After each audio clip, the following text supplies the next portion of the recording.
नमस्कार, आप देख रहे हैं खबर पड़ी है। मैं हूं आपके साथ विवेक शांडिल्य। भारत कैसे वैक्सीन का विश्व गुरु बन गया है, ये आज हम आपको दिखाने वाले हैं। नमस्कार, खबर पड़ी है देख रहे हैं आप। मैं हूं आपके साथ निधि वासंदानी। लेकिन शुरुआत करते हैं, प्रधानमंत्री मोदी ने सांत्वना व्यक्त की है। सीरम इंस्टीट्यूट में आज बड़ा हादसा हो गया, दहला देने वाला हादसा हो गया। प्रधानमंत्री मोदी ने ट्वीट किया आपसे कुछ देर पहले। प्रधानमंत्री मोदी ने हादसे पर दुख व्यक्त किया है और आग से हुई मौत से बेहद वो दुखी हैं। प्रधानमंत्री मोदी ने ट्वीट में लिखा, जान गंवाने वाले लोगों के परिवार के प्रति मेरी संवेदनाएं हैं। घायल लोगों के जल्द ठीक होने की मैं प्रार्थना करता हूं। प्रधानमंत्री नरेंद्र मोदी ने अब से कुछ देर पहले ट्विटर पर प्रतिक्रिया दी है। प्रधानमंत्री सोशल मीडिया पर काफी एक्टिव रहते हैं, लेकिन आज उन्होंने जैसे ही उनको ये खबर मिली, उन्होंने अग्निकांड से ये आहत होने का एक संदेश दिया कि वो काफी दुखी हैं और उन्होंने कहा कि वो घायलों के जल्द सेहतमंद होने की कामना करते हैं।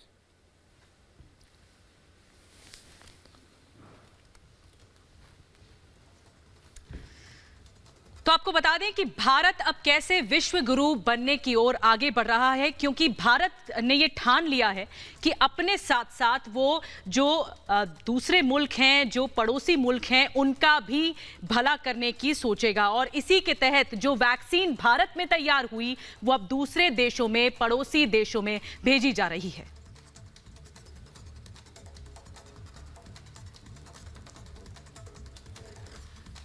और हम आपको बता दें कि ये रिपोर्ट हम आपको दिखाएंगे कि किस तरह विश्व गुरु बनने की ओर आगे बढ़ रहा है भारत। लेकिन उससे पहले हम आपको बता दें कि आज जो घटना हुई वो बेहद दुखद हुई और दहला देने वाली जो घटना हुई। पुणे से ये खबर आई, जहां से सीरम इंस्टीट्यूट ऑफ इंडिया की एक बिल्डिंग में अचानक से आग लग गई। वो भी इतनी भीषण आग लग गई कि देखते ही देखते जो इसके ऊपरी मंजिल हैं वो जलकर खाक हो गई। इंस्टीट्यूट में कोविशील्ड वैक्सीन बनाई जा रही है, लेकिन ये बताया जा रहा है कि जिस इमारत में आग लगी उसमें कोविशील्ड नहीं थे, बीसीजी टीके थे। लेकिन बाद में ये बात सामने आई कि जिस जगह आग लगी वहां कोरोना की वैक्सीन नहीं बनती थी। इसी से जुड़ी हुई एक रिपोर्ट आपको दिखाते हैं।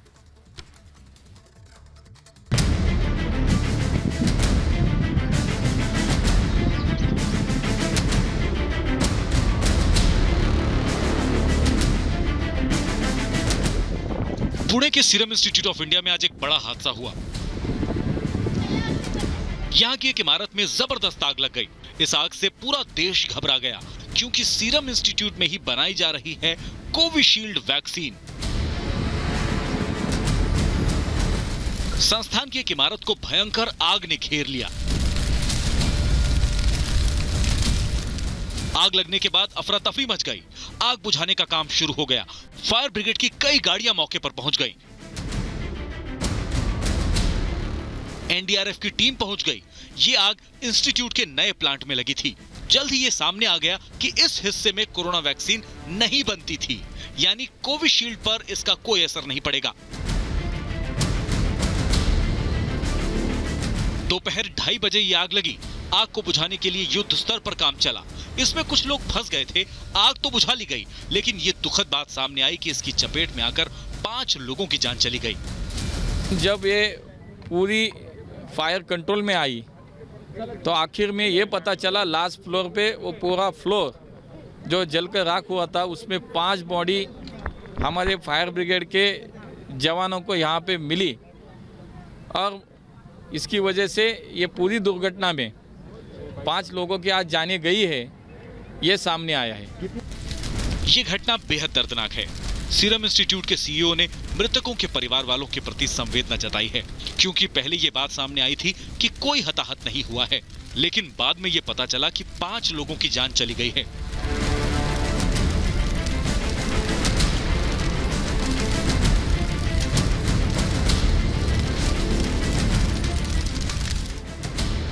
आग इंस्टीट्यूट के नए प्लांट में लगी थी। पिछले साल ही केंद्रीय स्वास्थ्य मंत्री डॉक्टर हर्षवर्धन ने इस प्लांट का उद्घाटन किया था, लेकिन अभी इस प्लांट में वैक्सीन का उत्पादन शुरू नहीं हो पाया था। लेकिन जल्द ही इसे शुरू करने की तैयारी चल रही थी। आग कैसे लगी इसका अभी पता नहीं चल पाया है। राज्य सरकार ने जांच के आदेश जरूर दे दिए हैं। Bureau report, Republic Bharat. और पुणे के सीरम इंस्टीट्यूट ऑफ इंडिया से हमारे सहयोगी अलीशा इस वक्त हमारे साथ जुड़ रही हैं, जो मौके पर मौजूद हैं। सीधे उनके पास चलेंगे। अलीशा, आपसे जानना चाहेंगे फिलहाल आप क्या देख पा रही हैं, वहां पर अपडेट क्या है? आप वहां पर खुद मौजूद हैं, क्या तस्वीरें वहां पर सामने आ रही हैं?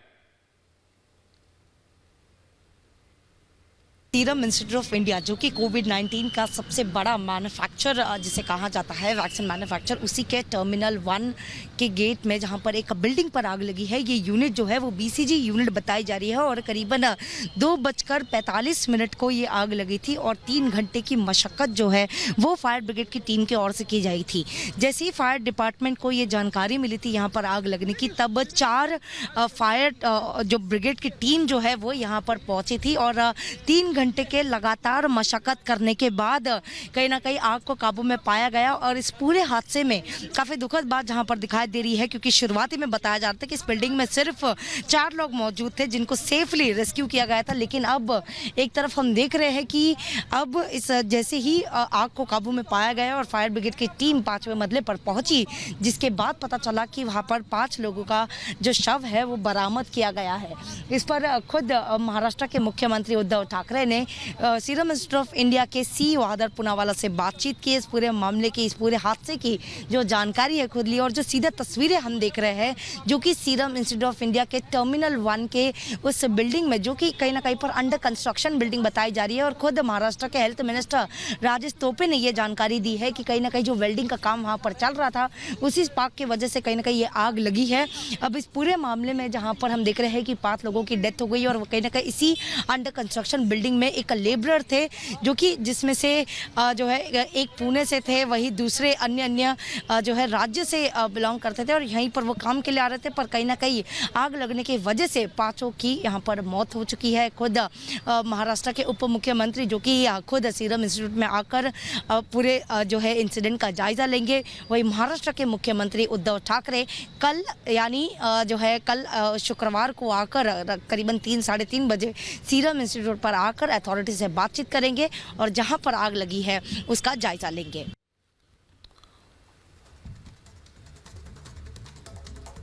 पड़ोसी मुल्क चीन ने दुनिया को कोरोना जैसी महामारी दी तो भारत विश्व गुरु बनकर पूरी दुनिया को कोरोना महामारी से मुक्ति का रास्ता दिखा रहा है और एक नहीं दी, 2 वैक्सीन तोहफे के तौर पर भारत ने दुनिया के सामने रखी है।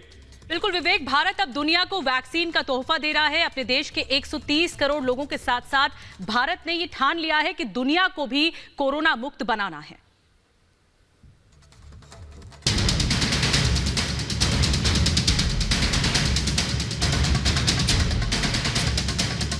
दो 2020 में कोरोना नाम की जिस महामारी ने दुनिया को परेशान कर डाला, अब उसके संपूर्ण सफाई का मिशन शुरू हो चुका है। वायरस के लिए वैक्सीन तैयार हो चुकी है और भारत ने एक बार फिर दुनिया को बताया है कि क्यों वो विश्व गुरु है। 2 वैक्सीन भारत में बन चुकी हैं। भारत में दुनिया का सबसे बड़ा टीकाकरण अभियान शुरू हो चुका है। लाखों कोरोना वॉरियर्स को पहले चरण में टीके लगाए जा रहे हैं और अब बारी है दोस्ती निभाने की, पड़ोसी होने का धर्म निभाने की। जिन देशों में वैक्सीन नहीं बन पाई है वहां वैक्सीन भेजने की, और ये काम भी भारत ने शुरू कर दिया है। वैक्सीन विश्व गुरु बनता भारत। मित्र देशों को वैक्सीन के डोज। भारत ने दुनिया को ये बताया कि कैसे अपने साथ साथ दूसरों की भी मदद की जाए और इसी मिशन के तहत भारत ने कोरोना वैक्सीन अपने पड़ोसी देशों को भेजनी भी शुरू कर दी है। ये हमेशा से भारत की नीति रही है कि अपने साथ साथ पड़ोसियों और मित्रों का भी ख्याल रखो।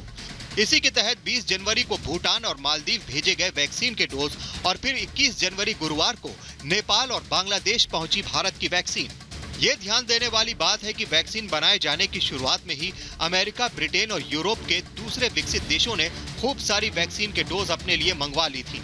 इससे ये लगने लगा था कि छोटे और विकासशील देशों का क्या होगा, लेकिन भारत ने उनकी चिंता दूर कर दी है।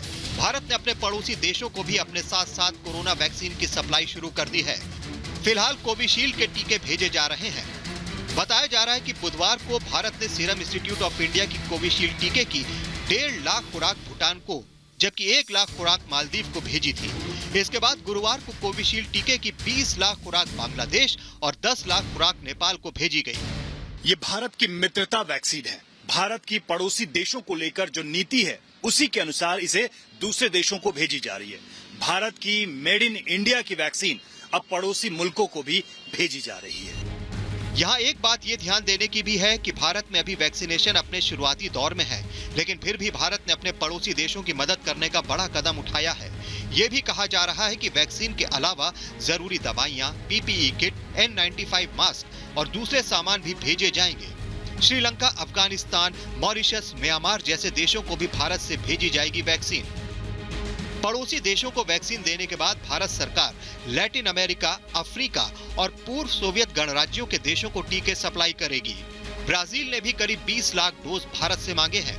करीब 1.5 दर्जन देश ऐसे हैं जिन्होंने भारत की वैक्सीन में दिलचस्पी दिखाई है। हमारी वैक्सीन का इस्तेमाल ब्राजील, इंग्लैंड, साउथ अफ्रीका जैसे देशों में वहाँ के लोगों को देकर किया जा रहा है। दुनिया के बहुत सारे देश, विशेषकर पड़ोसी देश, उनको हमारे देश की वैक्सीन जो है उपलब्ध कराई जा रही है। भारत ने देश भर में अग्रिम मोर्चे पर तैनात स्वास्थ्य कर्मियों को 2 टीकों, कोविशील्ड और कोवैक्सीन लगाने के लिए व्यापक टीकाकरण अभियान शुरू किया है। ऑक्सफोर्ड एस्ट्राजेनेका की कोविशील्ड टीके का सीरम इंस्टीट्यूट उत्पादन कर रहा है, जबकि कोवैक्सीन का उत्पादन भारत बायोटेक कर रहा है। भारत पहले भी दुनिया के बड़े टीका निर्माताओं में से एक रहा है और अब कोरोना वायरस का टीका खरीदने के लिए काफी देशों ने संपर्क किया है। घरेलू जरूरतों को ध्यान में रखते हुए भारत ने चरणबद्ध तरीके से सहयोगी देशों को भी कोरोना का टीका भेजना शुरू कर दिया है। Bureau report, Republic Bharat. और इस बीच खबर यह भी आई कि टीकाकरण के दूसरे अभियान के तहत देश के प्रधान सेवक यानी प्रधानमंत्री नरेंद्र मोदी वैक्सीन लगवा सकते हैं। और न सिर्फ प्रधानमंत्री, राज्यों के मुख्यमंत्री और दूसरे बड़े नेता भी कोरोना से बचाव का टीका लगवा सकते हैं। बिल्कुल सही कह रही निधि आप, और ये इसलिए भी जरूरी है क्योंकि लोगों के बीच एक तरह का भ्रम फैलाया गया। आपने देखा होगा पिछले दिनों तरह तरह की बयानबाजी की गई। विपक्ष की तरफ से यह कहा गया कि अगर ये वैक्सीन इतनी सुरक्षित है तो प्रधानमंत्री खुद वैक्सीन क्यों ना लगवाते। इसी बात को लेकर अब जवाब देने की तैयारी है कि प्रधानमंत्री भी वैक्सीन लगवा रहे हैं।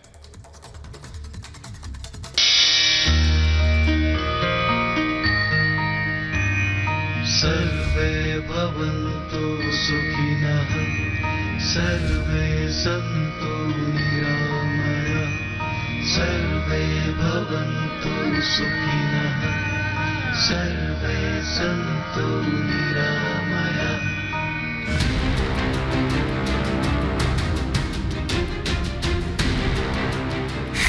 अफवाह गैंग को करारा जवाब। कोरोना वैक्सीन लगवाएंगे पीएम मोदी। दूसरे फेज में सांसद विधायकों को लगेगा टीका।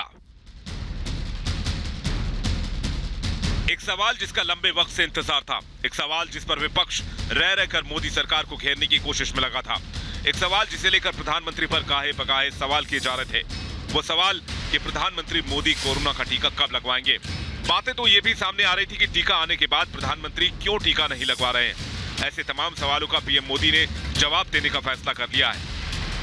सूत्रों के मुताबिक स्वास्थ्य कर्मियों और फ्रंटलाइन वर्कर्स के बाद जब 50 साल से ऊपर लोगों को टीका लगाया जाएगा, उसमें देश के प्रधानमंत्री मोदी भी शामिल हो सकते हैं।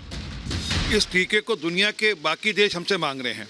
आप कह रहे हैं ये टीका ठीक नहीं है, इसलिए प्रधानमंत्री ने ठीक कॉल लिया कि लोगों के मन में वो जो वहम है निकले, इसलिए जो प्रमुख राजनेता हैं वो अब दूसरे चरण में ये टीका लगाएं और उससे मुझे अपेक्षा है कि ये भ्रम टूटेगा। अभी देश में वैक्सीनेशन का पहला चरण चल रहा है, जिसमें स्वास्थ्य कर्मियों और फ्रंट लाइन वर्कर्स को टीका लगाया जा रहा है। खबर यह है कि दूसरे चरण में प्रधानमंत्री नरेंद्र मोदी खुद भी कोरोना की वैक्सीन लगवाएंगे। लेकिन सबसे बड़ी बात यह है कि इस पूरे मामले पर विपक्षी पार्टियां राजनीति से बाज नहीं आ रही हैं। वैक्सीन को लेकर जब सवाल सरकार से हो तो स्वास्थ्य मंत्री डॉक्टर हर्षवर्धन का जवाब देना भी जरूरी हो जाता है। डॉक्टर हर्षवर्धन सामने आए, कोरोना वैक्सीन को लेकर प्रेस कॉन्फ्रेंस की और साफ साफ कह दिया कि वैक्सीनेशन कोरोना वायरस के ताबूत में आखिरी कील साबित होगा। उन्होंने ये भी कहा कि पॉलिटिकल एजेंडे की वजह से कोरोना वैक्सीन का दुष्प्रचार किया जा रहा है। समाज में जो लोग वैक्सीन के खिलाफ भ्रांतियां, गलत जानकारियां और गलत फहमियां फैला रहे हैं, उनकी जानकारियों को हर तरीके से इग्नोर करके हमको सबको मिलकर वैक्सीन को अपनी और समाज की कोविड के खिलाफ बेहतर सुरक्षा के लिए इस्तेमाल करना जरूरी है। वैक्सीनेशन के दूसरे चरण में 50 वर्ष से अधिक उम्र के लोगों को टीका लगाया जाना है। पीएम मोदी के अलावा अधिकतर राज्यों के मुख्यमंत्री भी इस कैटेगरी में आते हैं। मुख्यमंत्रियों के साथ बैठक में पीएम मोदी ने इस बात के संकेत दिए थे, लेकिन विपक्ष तो विपक्ष है। भले ही मुद्दा चाहे कोई भी हो, राजनीति चमकाना उसका काम है। ऐसे में कांग्रेस और दूसरे दल पीछे कैसे रहते? आरजेडी नेता तेज प्रताप यादव ने कह दिया कि पहले मोदी फिर नीतीश का टीकाकरण जरूरी है, तभी दूसरों का भरोसा बढ़ेगा। प्रधानमंत्री पहले टीका ले लेंगे तब ना सब लोग टीका लेंगे, तब वो लेंगे, फिर नीतीश कुमार जी लेंगे, तब सोचा जाएगा। दरअसल टीके की सियासत समाजवादी पार्टी के मुखिया अखिलेश यादव ने शुरू की थी और इसे बीजेपी का टीका तक करार दिया था। अब कांग्रेस भी उसी रास्ते पर चल पड़ी है। भोपाल कांग्रेस के वरिष्ठ नेता और पूर्व मंत्री पीसी शर्मा ने यहां तक कह दिया कि कोरोना वैक्सीन के साइड इफेक्ट देखने के बाद ही पीएम मोदी ने वैक्सीन लगवाने का फैसला लिया होगा। जब अपन लगवा रहे थे वहाँ बगल में खड़े फोटो खिंचवा रहे थे, दूसरे को लग रही थी जो स्वास्थ्य कार्यकर्ता, तो उस समय बगल में अपन भी लगा लेते, हमको भी बुलाते, हम भी आते। पर अब ये देख रहे हैं कि सब सेफ है, कोई रिएक्शन नहीं हुआ, तब इनको साइंटिस्ट को भरोसा हो, वो तो अब लगवाएंगे। विपक्ष भूल गया है कि कोरोना के खिलाफ मोदी सरकार के कदमों की मुरीद पूरी दुनिया है और इन्हीं का नतीजा है कि भारत आज पूरी दुनिया की उम्मीद बन चुका है। कई देश हमारे स्वदेशी वैक्सीन का इंतजार कर रहे हैं, लेकिन दूसरी ओर विपक्ष अपनी सियासी रोटियां सेकने के लिए मर्यादा की सारी सीमाएं तोड़ रहा है। विपक्ष मोदी विरोध में भले ही अंधा हो चुका हो, लेकिन 130 करोड़ भारतीय इस अभियान में पीएम मोदी के साथ हैं। Bureau report, Republic Bharat. 10 महीने के अंतराल में भारत ने दो वैक्सीन पूरी दुनिया के सामने न सिर्फ बना के रखा, बल्कि महामारी से मुकाबले में दोनों वैक्सीन कारगर साबित हुई। यही नहीं निधि, प्रधानमंत्री मोदी ने कोरोना काल के दरमियान ऐसे फैसले लिए जिनकी तारीफ पूरी दुनिया ने की। बिल्कुल, चाहे फिर विवेक वो जनता कर्फ्यू हो, हमारे कोरोना वॉरियर्स के लिए ताली थाली बजाना हो, लॉकडाउन का फैसला हो देश में, चरणबद्ध तरीके से अनलॉक का फैसला हो, या फिर हर वो डेवलपमेंट जो कि वैक्सीन से जुड़ा हुआ था, प्रधानमंत्री नरेंद्र मोदी ने अपनी पूरी निगाह बनाकर रखी थी।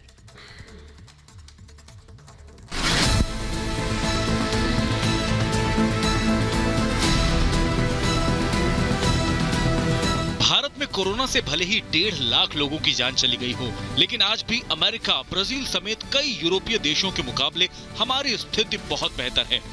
आज एक नहीं, कोरोना को काबू करने के लिए देश में 2 वैक्सीन मौजूद हैं। महज 10 महीने में ही भारत ने 2 वैक्सीन तैयार कर पूरी दुनिया को दंग कर दिया। कोरोना के खात्मे के पहले चरण में बड़े पैमाने पर स्वास्थ्य कर्मियों के साथ फ्रंटलाइन वर्कर्स का टीकाकरण किया जा रहा है। ये हर भारतीय के लिए गर्व का पल है, क्योंकि ये वैक्सीन स्वदेशी है। जब से देश में कोरोना फैला, पीएम मोदी ने खुद सारे हालात पर नजर रखी, लोगों से समय समय पर संवाद करते रहे, राज्यों के मुख्यमंत्रियों से बात की, सार्क देशों के साथ संवाद बनाए रखा। मतलब हर वो उपाय किए जिससे कि कोरोना से होने वाले नुकसान कम हो। भारत में लॉकडाउन के फैसले या फिर 2 गज की दूरी और मास्क जरूरी जैसी बातें लोगों के लिए किसी नजीर से कम नहीं। 2020 के आखिरी दिनों में प्रधानमंत्री ने वैक्सीन को लेकर बड़ी जानकारी दी थी। उन्होंने गुजरात के राजकोट के एम्स की आधारशिला रखते हुए कहा था कि वैक्सीन का काम अब आखिरी चरण में है, और उन्होंने कहा था कि 2021 के पहले ही महीने में विश्व का सबसे बड़ा टीकाकरण अभियान भारत में शुरू हो जाएगा। प्रधानमंत्री का रखा हुआ वादा आज सच हुआ। कोरोना वैक्सीन को लेकर केंद्र की मोदी सरकार की कितनी तैयारी है, इसकी तस्वीर दिसंबर के आखिरी हफ्ते से शुरू हो गई थी, जब 28-29 दिसंबर को पंजाब समेत 4 राज्यों में टीकाकरण अभियान का ड्राई रन सफलता से किया गया। वैक्सीनेशन से लेकर ऑब्जर्वेशन तक का जायजा लिया गया, जिसके बाद 16 जनवरी से देश में कोरोना की संजीवनी लोगों तक पहुंचनी शुरू हो गई। पीएम मोदी एक बार फिर सामने आए, देशवासियों को संबोधित किया और कहा कि वैक्सीन आने का मतलब ये नहीं कि कोरोना चला गया है, बल्कि दवाई के साथ कड़ाई भी बहुत जरूरी है। हमें नया प्रण लेना है, दवाई भी कड़ाई भी, दवाई भी कड़ाई भी। साल 2020 बेहद चुनौतियों से भरा हुआ था। नए साल के पहले ही हफ्ते में खुशखबरी मिली। कोरोना वैक्सीन को लेकर सब्जेक्ट एक्सपर्ट कमेटी की 1 जनवरी को बैठक हुई। इसमें ऑक्सफोर्ड एस्ट्राजेनेका की कोरोना वैक्सीन कोविशील्ड को इमरजेंसी में प्रयोग करने देने पर विचार किया गया। Drug controller general of India यानी DCGI ने 2 दिन बाद यानी 3 जनवरी को देश में कोविशील्ड और कोवैक्सीन के आपात इस्तेमाल को मंजूरी दे दी, जिसके बाद देश में बड़े पैमाने पर ड्राई रन की प्रक्रिया शुरू कर दी गई। आज हर देशवासी टीकाकरण को उत्सव की तरह मना रहा है, और मनाए भी क्यों ना, आखिर वायरस के खात्मे के दिन नजदीक आ गए हैं। अगर सब कुछ ठीक रहा तो 2021 गवाह बनेगा इस वायरस के खात्मे का। ये पीएम मोदी ही थे जिन्होंने पहले ही दिन से कोरोना के खिलाफ जंग छेड़ रखी थी। देशवासियों को ग्लोबल लीडर की तरह सुझाव देने शुरू कर दिए। साथ ही भारत में कितनी जल्दी वैक्सीनेशन की शुरुआत हो, इस पर भी नजर बनाए रखी। प्रधानमंत्री की अपील लोगों के काम आई। 2 गज दूरी के साथ सोशल डिस्टेंसिंग का सख्ती से पालन किया जाने लगा। कोरोना के शिकार मरीजों के लिए सरकारी अस्पताल में युद्ध स्तर पर तैयारी शुरू कर दी गई। उसका नतीजा है कि भारत इस महामारी पर नकेल कसने में काफी हद तक कामयाब रहा। आज भारत में 2 वैक्सीन के अलावा कोरोना की कई और वैक्सीन पर काम चल रहा है। मतलब साफ है, पूरी दुनिया में लाखों लोगों को मौत की नींद सुला चुके कोरोना वायरस का अंत नजदीक है। Bureau report, Republic Bharat.